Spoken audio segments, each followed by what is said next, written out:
আজকে পিআর সিস্টেমে নির্বাচনের কথা বাংলাদেশ জামাত ইসলামী নয়, বাংলাদেশে 50টা নিবন্ধন দল আছে। 50টা নিবন্ধিত দলের ভিতরে মাত্র 6টি দল ব্যতীত সকল দলই পিআর পদ্ধতিতে নির্বাচন চেয়ে আসছে।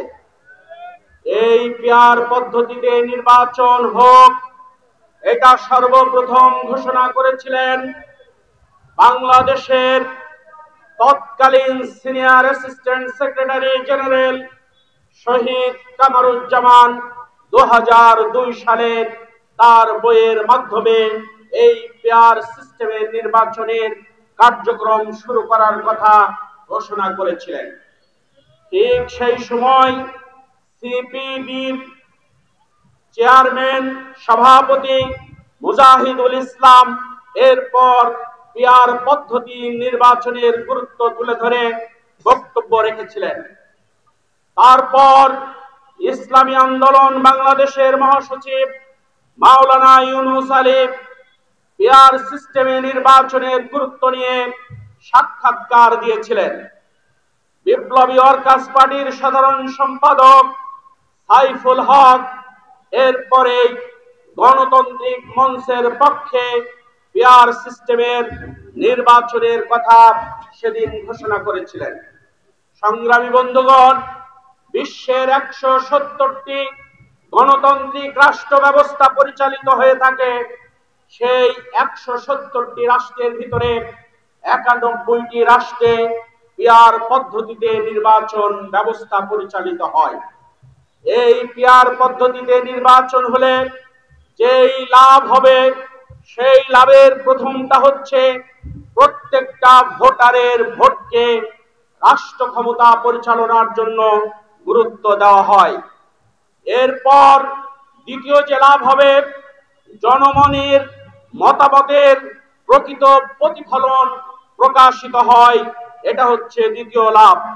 3 নাম্বার লাভ হবে, রাজনীতি হবে অধিক জনমুখী।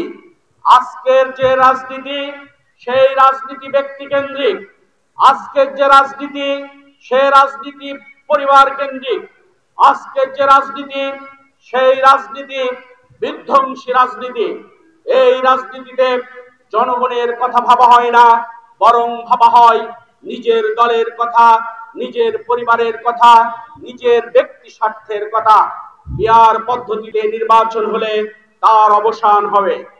এরপরে ব্যক্তি পরিবার কেন্দ্রিক রাজনীতি বন্ধ হয়ে যৌথ নেতৃত্বের চর্চা শুরু হবে। আমরা ব্যক্তিকে প্রতিষ্ঠিত করার জন্য দলীয় কন্দলে হত্যার শিকার হতে দেখেছি। আমরা ব্যক্তি কন্দলের কারণে অন্য মতের মানুষের ঘরবাড়ি জ্বালিয়ে দেওয়া দেখেছি। তার অবসান হবে যদি পিআর পদ্ধতিতে নির্বাচন হয়। সংসদে কোনো বিল যদি পাশ করতে হয়, তাহলে প্রত্যেকটা দলের সমর্থন লাগবে। শেখ হাসিনার মতো সকালে যেটা ঘুম থেকে উঠে ভাবেন, বিকালে সেটা বাস্তবায়ন করেন। রাতে যেটা ঘুমিয়ে স্বপ্ন দেখেন, সকালে সেটা বাস্তবায়ন করেন। তার অবসান হবে স্বৈরতান্ত্রিক শাসন ব্যবস্থার অবসান হবে, একদলীয় শাসন ব্যবস্থার অবসান হবে। গণতন্ত্র বিরোধী কোন বিল পাশ হওয়ার আগে তার একটি প্রতিবাদ গড়ে উঠবে। আমরা জানি মায়ানমারের মানুষদেরকে আমরা আশ্রয় দিয়েছি মানবিক দিক বিবেচনা করে, কিন্তু মায়ানমারের যখন তারা বাংলাদেশের দিকে আসছিল, ওই সময় যদি পিআর পদ্ধতিতে কোনো সরকার থাকতো অথবা কোনো গৃহপালিত কোন বিরোধী দল ছাড়া শক্তিশালী কোন সরকার থাকতো, বিরোধী দল থাকতো, তাহলে মায়ানমারের জনগোষ্ঠী বাংলাদেশে আসতে পারত না।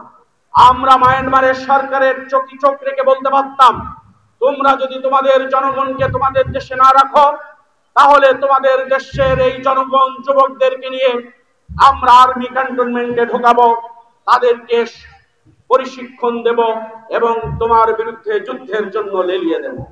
এই হুমকি যদি আমরা সেদিন দিতে পারতাম, তাহলে মায়ানমারের এই জনগোষ্ঠী আমাদের ঘাড়ে বোঝা হয়ে থাকতো না। প্রিয় উপস্থিতি, নির্বাচনী পেশি শক্তির যেই খোঁজ খবর আমরা রাখি, কালো টাকার যে সরাসরি আমরা দেখি, তার অবসান হবে যদি পিআর পদ্ধতিতে নির্বাচন হয়।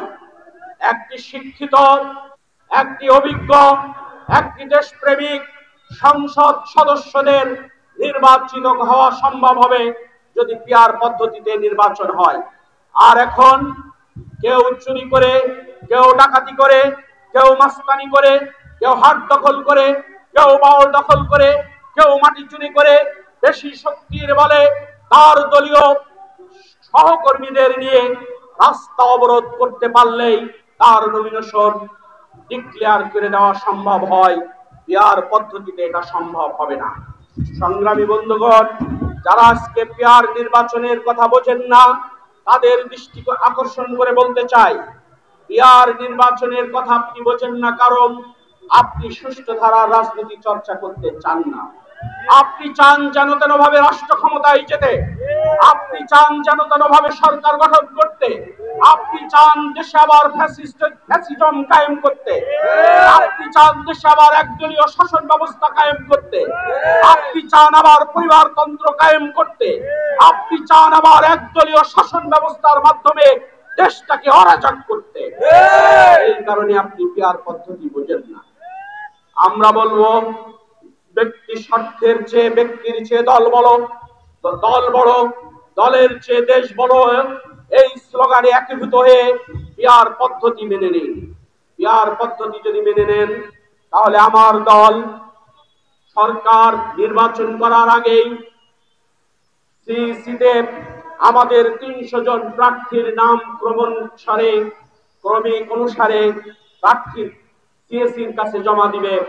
বিএনপি আপনারা জমা দেবেন, জাতীয় পার্টি যদি আসে তারা জমা দেবে, ইসলামী ঐক্যজোট জমা দেবে, খেলাফত মজলিস জমা দেবে। বাংলাদেশে নিবন্ধিত 50টা দল তাদের প্রার্থীদের নামের তালিকা 1, 2 এইভাবে লিখে দিয়ে দেবে। যে যত % ভোট পাবে তার দলের প্রথম দিক থেকে যাদের নাম তারা লিখেছিল তারা একজন এমপি হবেন। দ্বিতীয় কক্ষ এবং উচ্চ কক্ষ এবং নিম্ন কক্ষে যদি পিআর সিস্টেম চলে, দেশ বিরোধী কোন চুক্তি বাংলাদেশে হতে পারে না। যদি পিআর সিস্টেমে দেশ চলে, তাহলে নতজানু পররাষ্ট্রনীতি বাংলার জমিনে চলতে পারে না। যদি পিআর সিস্টেমে নির্বাচনী হয়, তাহলে এই দেশ আর তাদের নিজের অধিকার আদায়ের জন্য রাজপথে রক্ত দিতে হবে না। সুতরাং বোকার স্বর্গে বাস না করে আসুন মেধাবীদের স্বর্গে। বোকার স্বর্গে বাস না করে ব্যক্তির স্বার্থকে জলাঞ্জলি দিয়ে দেশের স্বার্থ, দেশের কল্যাণের জন্য আসুন পিআর পদ্ধতিতে আমরা নির্বাচনী কার্যক্রম এগিয়ে নিয়ে যাই। আজকে আমরা 5টি দফা দাবি আদায়ের জন্য মিছিল করেছি। এর প্রথম দাবি, জুলাইয়ের সনদ বাস্তবায়ন করতে হবে। এর দ্বিতীয় দাবি, আগামী জাতীয় সংসদ নির্বাচনের আগে লেভেল প্লেইং ফিল্ড তৈরি করতে হবে।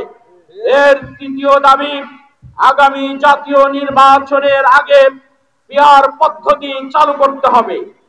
এরপর চতুর্থ দাবি, ফ্যাসিস্ট সরকারের যত গুম, খুন, রাহাজানি, দেশবিরোধী যত গরম চুক্তি হয়েছে তার বিচার করতে হবে এবং জাতীয় পার্টি সহ 14 দলের নিবন্ধন বাতিল করে দেশে একটি অবাধ গণতান্ত্রিক সরকার ব্যবস্থা পুনঃপ্রতিষ্ঠার দাবিতে